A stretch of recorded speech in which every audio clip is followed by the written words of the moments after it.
যে তোমরা ওই যে কি করবা, নারীরা একটু ঢিলে ঢালা কাপড় পরবা। আমার নারীরা এইবার এত ঢিলা পায়জামা পরিয়েছে যে দুই ঠ্যাঙের ফাঁক দিয়ে দুজন ঢুকে যাবে। আমার মা বোনেরা বলল, আল্লাহ আমরা গোটা রোজার মাস পর্দা করে চলবো, লাইলাতুল কদর পড়ব, লাইলাতুল কিয়াম করব, তারাবির নামাজ 20 রাকাতের জায়গায় 22 রাকাত পড়তে আপত্তি নেই, সব মেনে চলবো, রোজার মাসে চেহারা দেখতে দেব না, এমনকি মার্কেটে যাব তাও বোরকা পরে। কিন্তু আল্লাহ ঈদের দিন বগল পর্যন্ত মেহেদি লাগায় তারপরে তাকে নাকে দিন তা করে বেড়াবো, তুমি মনে কিছু করিও না। কথা কয় না, ঠিক না বেটে? ঈদের দিন সাজুগুজু আছে না নাই? গোটা রোজার মাস এমনকি ঈদের মার্কেটটাও করেছে পর্দা করে, কিন্তু ঈদের দিন ওরে বাবা এত সাজা গুজারে, লিপস্টিক মেরিয়েছে এত যে 3 বার ভাত খাওয়ার পরেও এখনো রং উঠিনি, তাও রং থেকে গেছে।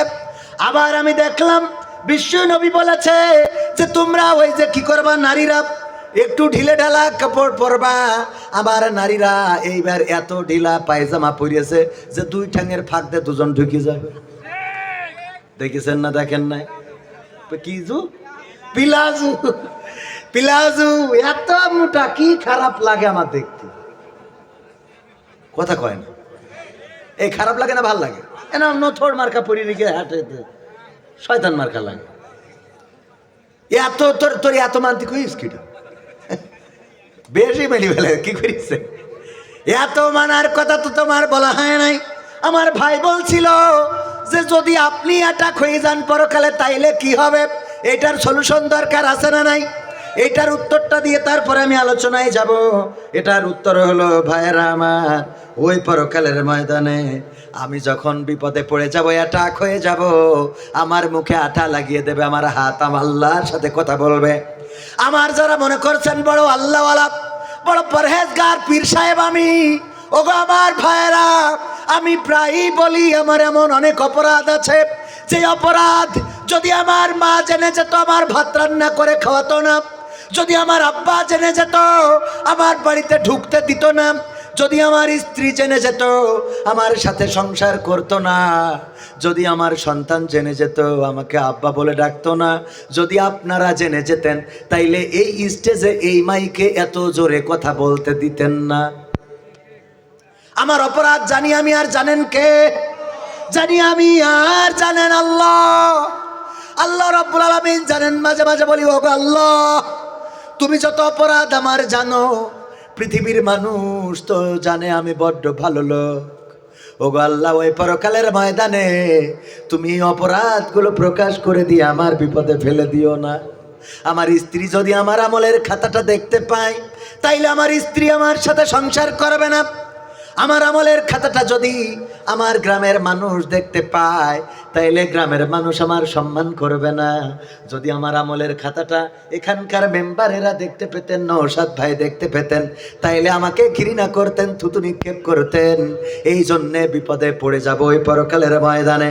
আল্লাহ রাব্বুল আলামিন যদি ক্ষমা না করে তাইলে কবির বিন সামাদ ওখানে বড্ড বিপদে পড়ে যাবে।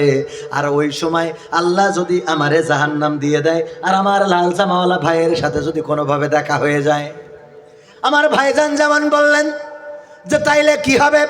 আল্লাহ উনার এই ওয়াজ শোনার জন্য ধরেন ক্ষমা করে দিয়েছে, কারণ আমার ওয়াজ শুনে অনেকেই নামাজ ধরে, রোজা ধরে, দাড়ি রাখে, টাকনুর উপরে কাপড় পরে।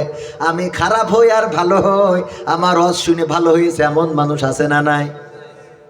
এই মানুষটারে আল্লাহ যদি ক্ষমা করে যখন এই মানুষটারে জান্নাত দিবে, ওই মানুষ যদি বলে আল্লাহ আমি যার ওয়াজ শুনে দিনের পথে এসেছিলাম, কোরআনের পথে এসেছিলাম, যার ওয়াজ শুনে নামাজ পড়েছিলাম, টাকনুর উপরে কাপড় পরেছিলাম, যার ওয়াজ শুনে মাথায় টুপি লাগিয়েছি, মুখে দাড়িটা রেখেছি, আমার এই লাল জামাওয়ালা ভাই যদি বলেন সেই ভাই হলো কবির বিন সামাদ, আল্লাহ সে কেন জাহান্নামে যায়? তখন আল্লাহ রাব্বুল আলামিন বলবেন আমি ওকে বলেছিলাম ইয়া আইয়ুহাল্লাযীনা আমানু লিমা তাকুলুনা মা লা তাফআলুন, ওগো ঈমানদার তুমি এমন কথা বলো না যা তুমি কাজে করো না। কাবুরা মাকতান ইনদাল্লাহি আন তাকুলু মা লা তাফআলুন, এটা আল্লাহর কাছে অত্যন্ত অপছন্দের।